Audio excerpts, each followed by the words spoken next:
Hello guys, welcome back to public bits of humanities. तो जैसे कि हम यूजीसी नेट हिस्ट्री या फिर कोई भी स्टेट की सैट की हिस्ट्री सब्जेक्ट की प्रिपरेशन कर रहे थे, हमने कॉन्सेप्ट आइडियाज़ और टर्म्स से शुरू किया था। हम अभी तक 33 जो टर्म्स है वो डिस्कस कर चुके हैं। अभी हम 34 टर्म पे आए हैं, जो है अग्रहारास। तो हम समझ लेते हैं अग्रहारास क्या होते हैं। अग्रहारास जो होते हैं वो नाम किस चीज़ को दिया गया है? Village inhabited by the Brahmins. ऐसा गाँव जहाँ पे ब्राह्मण्स रहते हैं उन्हें अग्रहारास कहते हैं। अब ये भी याद रखना कि ये जो लैंड है या जो एरिया है वो इनको कौन गिफ्ट करता है? जो किंग होता है वो उनको ब्राह्मण्स को गिफ्ट कर देता है। अग्रहारास को देखो क्या क्या बोलते हैं? चतुर्वेली, मंगलम्स, ब्रह्मार्थेयास, घटिकास और बोया, ये उनके नाम है। अब देखो अग्रहारास क्या हो, एक लैंड ग्रांट ही हुई, मतलब किसी को ब्राह्मण को एक लैंड दे देना, ग्रांट कर देना। तो ऐसे ही इवोल्यूशन हुआ था लैंड ग्रांट का, वो हम देखते हैं हर स्टेज पर। फर्स्ट जो है वो वैदिक एज में प्रेफरेंस जो दे रखी रहती है वो ब्राह्मण्स को दी है। प्री मौर्यन एज में दक्षिणा वाला कॉन्सेप्ट आ जाता है।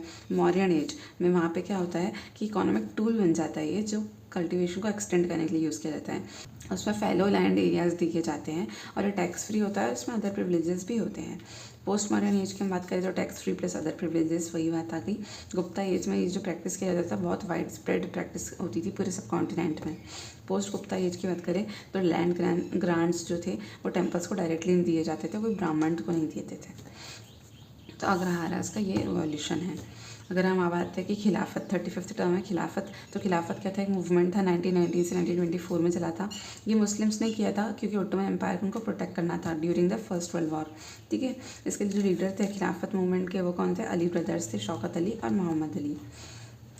36 टर्म क्या है? सुलह-ए-कुल। सुलह-ए-कुल मतलब क्या? यूनिवर्सल पीस या टॉलरेंस। अब ये चीज़ जो है वो बहुत लोगों ने पढ़ी ही होगी कि अकबर से एसोसिएटेड है।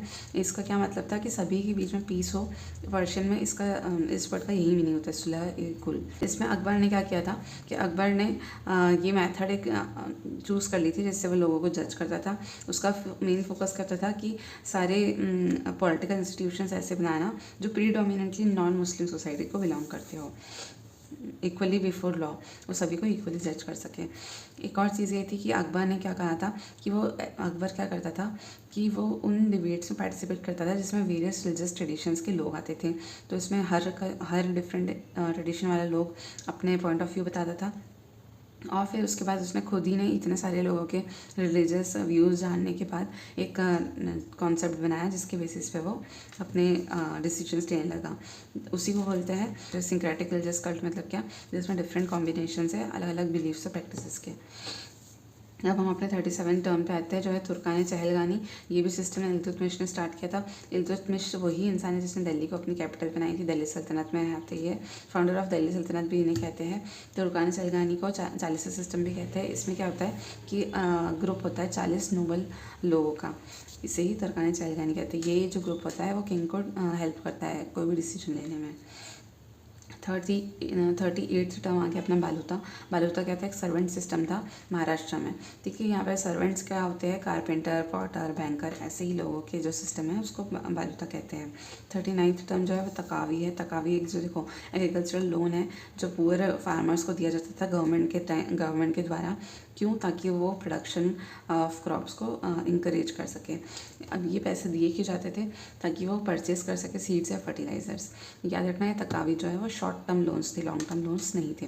शॉर्ट टर्म लोन्स वो लोन्स होते हैं जो 1 साल से कम ड्यूरेशन के होते हैं। तो यहाँ पर हमारे 34 से लेकर 39th टर्म खत्म हो चुके हैं। बाकी के जो टर्म्स हैं वो हम आगे की वीडियोस में देखेंगे। तब तक के लिए बाय।